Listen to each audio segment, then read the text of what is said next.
আসসালামু আলাইকুম প্রিয় দর্শক, জানিয়ে দিচ্ছি এইমাত্র পাওয়া আজকের সবচেয়ে গুরুত্বপূর্ণ আবহাওয়ার খবর।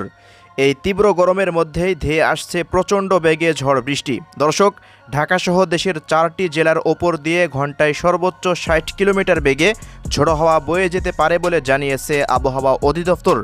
আজ মঙ্গলবার 23শে এপ্রিল দেশের অভ্যন্তরীণ নদীবন্দরগুলোর জন্য দেওয়া আবহাওয়ার পূর্বাভাসে এ তথ্য জানানো হয়েছে। প্রিয় দর্শক, আবহাওয়াবিদ মোহাম্মদ শাহিনুল ইসলামের স্বাক্ষরিত বিজ্ঞপ্তিতে বলা হয়েছে, ময়মনসিংহ, ঢাকা, কুমিল্লা এবং সিলেট অঞ্চলের ওপর দিয়ে পশ্চিম বা উত্তর পশ্চিম দিক থেকে ঘন্টায় 45 থেকে 60 কিলোমিটার বেগে অস্থায়ীভাবে দমকা বা ঝোড়ো হাওয়া সহ বৃষ্টি অথবা বজ্রসহ বৃষ্টিপাত হতে পারে।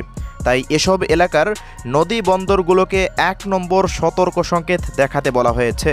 এছাড়া পরবর্তী 24 ঘন্টায় চট্টগ্রাম ও সিলেট বিভাগে ঝড় ও শিলাবৃষ্টির প্রবণতা অব্যাহত থাকতে পারে। এ সময় দেশের অন্যান্য জায়গায় অস্থায়ীভাবে আংশিক মেঘলা আকাশসহ আবহাওয়া প্রধানত শুষ্ক থাকতে পারে।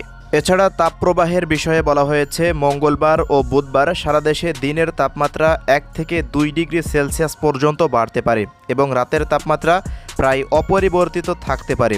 এছাড়া আগামী বৃহস্পতিবার 25শে এপ্রিল দিন ও রাতের তাপমাত্রা প্রায় অপরিবর্তিত থাকতে পারে বলে ধারণা করা হচ্ছে।